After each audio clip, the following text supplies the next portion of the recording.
Alright, so welcome to another video with conversations with art. So before I kick it off, let me just be honest. So this is actually not my second video, my third video. I recreated, I try my best to recreate the look of how the second video was, because after doing some reflection, I caught up on myself where as you see, the topic of this video is who is art? Who is art, Dennis? Who am I? And I did the video. However, I did the video, but based on feedback from my wife and from my brother, they're saying that my introduction comes off a little negative or pessimistic. For example, I don't make mention of the positives of marriage or the benefits of being a husband, the positives of being a father. It was more going down a doom and gloom story or narrative. But not to say that's not a part of it. I want to contribute, I want to be genuine, and I want to highlight things that I don't believe are highlighted enough. So that's why I didn't want to run down everything positive, and because you get that every day.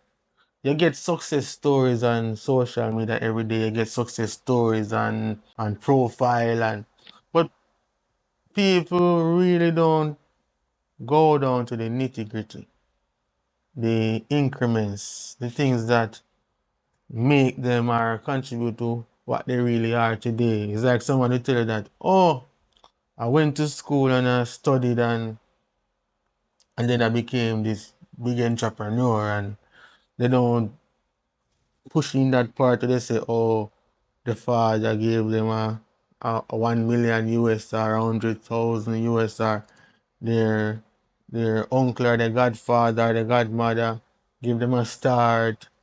I understand? Not saying all of us don't get some of these helps, but most times it's omitted. And I really want to answer like the questions that I never had answers to while treading this road. A lot of things I never got information for. Not saying that the persons in my life knew the answers, but they didn't highlight some of the challenges. So that you are more mentally prepared. It's like you're a man now, or you get good CXC, so you're bright. You will just manage and exist in this island of Jamaica or the world. And I want to put everything in it. And I may not get to capture everything because of how raw my content is. But bear in mind, there's a lot of positive. And I share much of the positive on my social media. I don't share enough because my social media is really raw. And I don't highlight a lot of the glamour of my life because I'm really not that person. I'm not the person. I like to be real. And that's one of the reasons why I have not been on like YouTube before, and I have not been on any interviews anywhere, even though I've been invited on several panels, and I've person have offered to write stories about me, to write articles about me, to interview me on the national TV.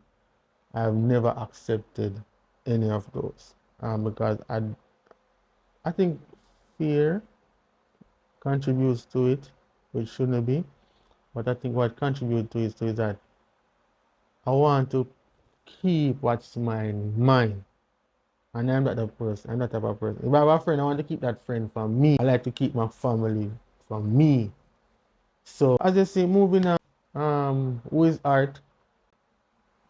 And I will admit to that the reason for this video too is that I was driving home yesterday and I realized that I didn't highlight members of my family or went into more depth about some members of my family contributed positively to my life or my upbringing, but it was more along the same doom and gloom. I was born in St. James, Montego Bay to be exact. My father had two children before me from a previous marriage. Born and lived in Montego Bay for the infant stage of my life. Early memories of Montego Bay is fun. Just fun, fun, fun, fun, fun. My father sold insurance, Eagle Life Insurance, and my mother, she worked at the Half Moon Hotel. She worked in like you'd say like the pastry shop or the gift area. Something like that she did. She's good with people. While in Montego Bay, my Aunt Andrea, my Aunt Sandra, which is my mother's other two sisters, also live in Montego Bay. So I growing up I had a support system where it was my Aunt Andrea, her husband, Sir Michael Mantak, and their two children, which I always was by their house most of the time because they live close to where I was. And then my Aunt Anja, who never lived very far. So it was close knit with family. My early days in Montego Bay. Shortly after, my I was just brought to Sinton by night, but I remember, and that's how I moved to to Clapham.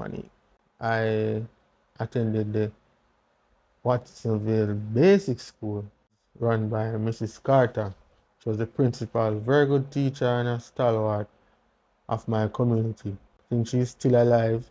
Praying for her, hope she keeps strong and her family gives her all the support that she needs. My mother taught at that school before she moved on to working for Alcon, where she opened the Alcon's farm store. My mother was also into farming and I got introduced to farming at an early age. So I used to grow pepper, corn, and peanut, primarily peanut and pepper. During this time, it was fun memories. I would say during that time, as I said, my father sold insurance. My mother had like two sources of income. I believe we're doing well.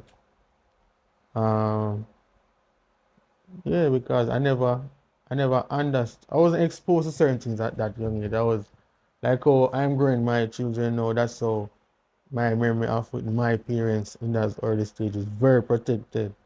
I couldn't. Some of my friends can tell you I couldn't go out in the sun too long. As 3 o'clock come, I have to come inside once the sun come out. My mother don't want sun to touch me. Only child, she don't want sun to touch me. I have to be in slippers, be in socks everywhere all the time. So well protected, well everything is like a fragile baby. Nothing can touch me. Every day I go to the doctor. I have my photo shoots every 6 months.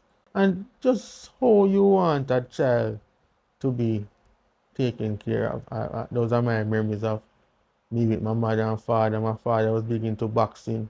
That time I used to go to restaurants like crazy. I go to a lot of restaurants. We used to watch Michael Jordan, watch basketball on TV. We used to watch all boxing. So I was introduced to boxing by my father.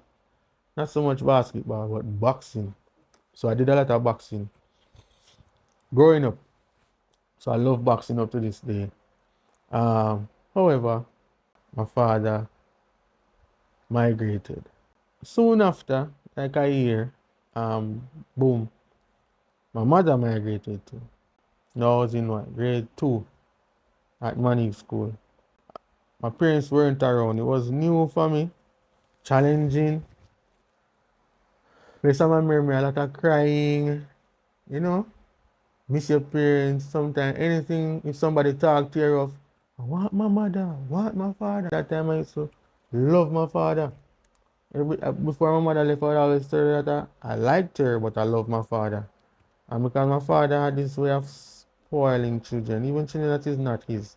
My father don't ever want to be a bad guy. My father never beat me.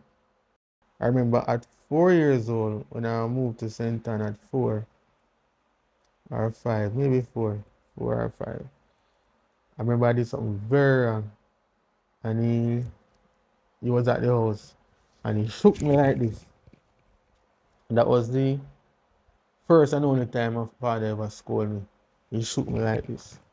So yeah, I had a very good life leading up to my both parents migrated. And I think even after they migrated, yeah, I would say up to when my parents migrated, when I was 6. When I was 6, I think that's where my life really started. Like I was forced to face the realities of life. I no longer had that arms of protection of a mother and a father. That was no more. So, for the first 6 years of my life, I had it. After they left, that's when I was faced with having to do a lot on my own. I'm not saying they weren't loved ones. My grandmother, grandfather, my aunts who later moved to come back to St. Ann, they were there, cousins, the church, the community. Community was very strong in my development and was actively involved in my upbringing. The church, equally the same. School to some extent contributed to it, but I'd say primarily the church and my community. And that's one of the reasons why I'll end this video here, but that's one of the reasons why it needs a village. And that is it. It needs a village to raise any child. Mother and father alone can do it, but I have learned the importance of having both parents in a child's life. I only learned this after having my own children or my first child. Yeah, but this is part one to be continued. And yeah, bless up.